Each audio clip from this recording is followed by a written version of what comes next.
Chapter 7. All in all, my recovery had taken just under 2 years, including hospital time. It was a miracle I hadn't broken my neck or back or been crushed by the same death trap my 2 closest companions had been eaten by. I just experienced a burp in my own timeline, where apparently its best option was to go brain dead for a little while. Check out, while life kept moving on around me. In that time, I managed to tame an unruly beast.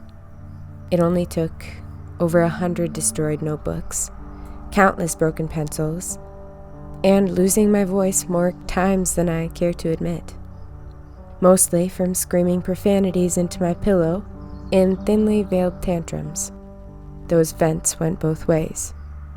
And if I was going to be under torturous conditions, so were my surroundings. And for now obvious reasons to me, I managed to exhaust my mother's confidence and drain my father's patience. Oh, and I went to jail. That was fun. As if I didn't have enough of a reputation, Megan had to be a total bitch and bring out mine. And so, sealing my infamy in stone. It isn't as bad as it sounds. Or maybe it is, but somehow I am remembering it more fondly now. Maybe it's because seeing the look on her face when someone finally sat her down remains one of the sweetest images of irony in my mind. It all started with a simple text. It was nice to see you at the grocery store, stranger. Bowling alley Saturday? Might be nice to wear something outside of sweatpants and hospital socks, ? Winky smiley face. I hadn't been sure about it. From the beginning, all I could hear was Maddie in the back of my mind. How funny, our nemesis is the first one to show some kind of kindness. I hadn't paid attention to the pointed irony. People change, right? Maybe, but not Megan. She had always been a tried and true loop of pain and suffering in my life. And the irony isn't lost on me that it had been her best friend in elementary that I'd whooped ass on before. Full circles. They're a funny thing. Like any good Satan, she would disappear until the most inconvenient kick-you-while-you're-down moments, where she would return and ramrod a point I'd already considered straight home.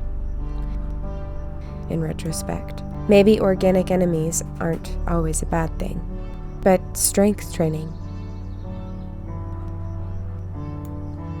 Well, Saturday rolled around, and I'd convinced myself going was a good idea. I could at least show them that I could talk right. I'd put makeup on my face for the first time since the accident, only to take it off again. It felt like clay and made me look strange. My insides crawled. Made me wonder if it had always made me look like I was wearing a two-toned mask, or if the lack of sunlight had drained me of all my previous color. In any case, it felt unnatural. I could picture every inch of my skin and pores squealing out at me. Get it off! We can't breathe! Get it off! I smeared it with a couple palms full of water and watched the mascara bleed gratifyingly down my cheek. Now it was art. Sounded like something Maddie might have said. I wiped the thoughts away together, staring into my own eyes to tell myself no more tears allowed. You're gonna do this, you're gonna put on your brave face, and you're gonna make friends the same way you used to. Tonight is for fun. I said it out loud, and immediately felt corny. Fake as the mask I'd tried painting over my face. So I said it again and again until it felt normal. I'm not hiding anymore. The thought rang straight from my heartstrings and sank in its teeth, tugging a small smile from myself that I hadn't seen for a while. It felt good, and of everything looking back at me, it was the prettiest feature, the most natural. It widened, and I felt even better. In the end, I'd settled on a light gloss and some mascara. By the time I left the house and walked across town, it was well into happy hour. Megan was a year older than me. For some reason, it didn't surprise me that she'd worked her way through a pitcher of beer by the time I'd walked in. Red flag number 1. She was a mean-ass drunk, always had been. So, I walked in, hands in my hoodie pockets, doing my best not to freak out. The nostalgia and noise were overwhelming. And the last time I'd been there was with my best ally. The explosive pins crashing into the balls and clattering into the gutters. The following cries of excitement or disappointment. The flashing lights and smoke machines. The outbursts of laughter. The familiar smells of fried foods and coffee and beer. I stopped in front of the front desk, taking it all in. Tears filled my eyes. I wiped them rebelliously and as incognito as I possibly could. I caught a flash of blonde hair in a small frame and almost had a panic attack as the girl spun to reveal a stranger's face where I'd expected to see one more familiar attached. I could see Maddie's phantom in everything. Echoes from our past rang in my ears, drowning out the noise around me. Oh, come on. Just one more round, please. Bet you can't knock that ball into that pocket. Stay here with me. We can go back out there together. I need to tell you about Candace. Oh, just leave your shit in that locker. Stop being a baby. Who the heck is gonna take it, huh? My heart beat through my temples as the memories poured in, a knot double-hooped in my throat. I froze, caught between the impulse to turn, heel, and run for the door, and the impression that I had to finish what I started, or I'd never forgive myself. Cameron? The voice broke through my indecision. Is that you? I turned toward the desk standing between me and 100 cubby holes stuffed with shoes. I blinked. The face was familiar, but my brain was so worked up I couldn't place where I'd seen it until what felt like an eternity passed. Wait, Brian? He'd changed, but not a whole lot. My shoulders visibly relaxed. Someone I remembered, and was actually grateful to see. The teddy bear of a man brightened. That's me. Sorry, I've been bad with names lately, I confessed. He smiled and continued his task, spraying down shoes and wiping them with a once white cloth. I've been, I smiled wryly. How about you? I'm being. He laughed and turned to replace the shoe he'd been working on before reaching for the next. Actually, I'm working on a business plan at the moment. Oh? I leaned into the counter. He laughed again and nodded his head with a touch of mischief dancing in with the techno beat and flashing lights. I couldn't help but smile. I was grateful. This was the first time I'd felt close to my normal. Oh my gosh, does it happen to extend from the business you cultivated in high school? I laughed. He lifted his hands into the air. Bingo! I wasn't sure if you remembered. You kinda looked at me like I was an alien when I called you over." His eyes were twinkling now. "How could I forget?" I laughed and shook my head as a fountain of memories poured in. "So how's business? Since this place hasn't changed a bit, I'm assuming it's busy as shit pretty much always? I bet that can't hurt your other business any." I raised a sardonic brow. "Well, if you stick around for a little bit, we can catch up once I get off." I nodded. Excitement, genuine excitement, coursed through me.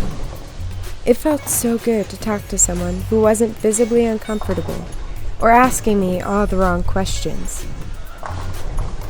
Or worse, allowing us to sit in each our own spaces through the uncomfortable shared silence. "Uh-oh, I hope you aren't asking her for a ride home," a familiar drunken voice interrupted. And just like that, the bubble of comfort exploded with the sound of clattering pins in the background. Coming out of left field, Megan. She had a cup of what I assumed was Coors. It had always been her drink of choice.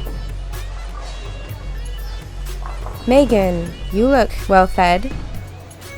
I smiled sarcastically. "The dynasty must still be thriving. Good for you guys. The Kensington realm has clearly fallen." Her expression soured. Apparently she was still hoping for my stuttering version to show up. My hands went back into my pockets to hide the fists of fury forming. "Well, from the sounds of it, you know more about lost time than anyone here, so that's something." Her lip pulled into a sneer. "Hey, Meg, how about I get you some water?" Brian started. "No, I'm good." She lifted her glass sweetly and smiled in what would have been a cute way if she hadn't just been being such a snarling banshee. She sashayed closer. "I haven't seen you for a while. This is a surprise." A crowd was gathering. "Shouldn't be, since you invited me," I shrugged. "I did?" She feigned innocence. I bit my lip to keep from saying what came to me next. I'd dealt with her my whole life, so I sat back, offering a small smile while waiting for her to fall on her own sword, as she normally did. At this point, I was still under the impression that nothing she said could faze me. "I don't think I'd do something like that. I don't think we have room for a murderer in the group." She was so close I could have tipped her loose cut right onto her too tight white top. I guess maybe I was curious." She purred more softly, her eyes pinned to me like a snake to its prey.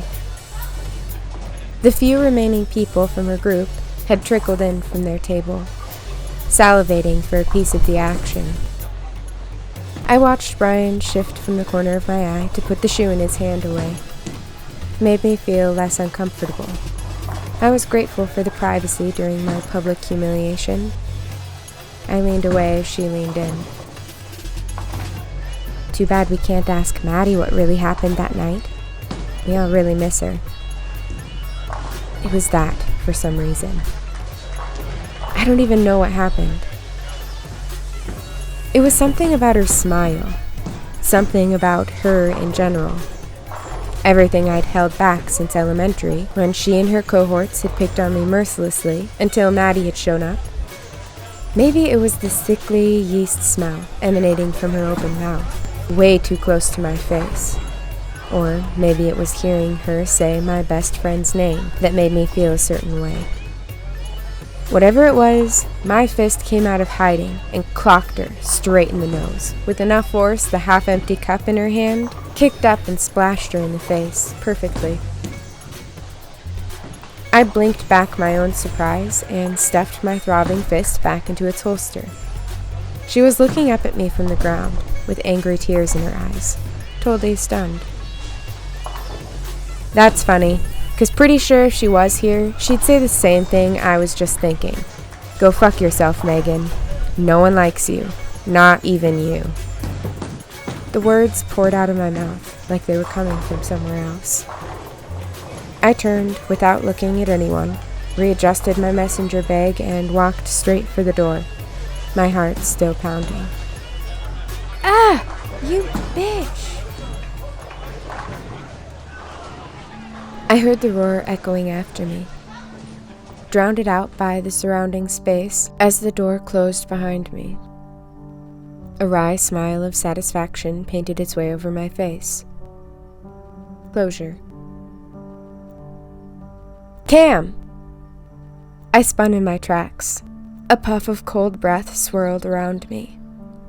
Brian was running out the door. His goofy grin almost split his face in half. "That was fucking awesome!" He lifted his hand for a high five. Just a heads up though, she's on the phone with her brother." "So?" My smile widened. "She gonna have him come beat me up like old times?" "Well, kinda. He's the new sheriff in town." A burst of laughter shot between us. "Of course he is. Mayor's son. Who would have thought?" I rolled my eyes, but under the nonchalant act, my heart plummeted.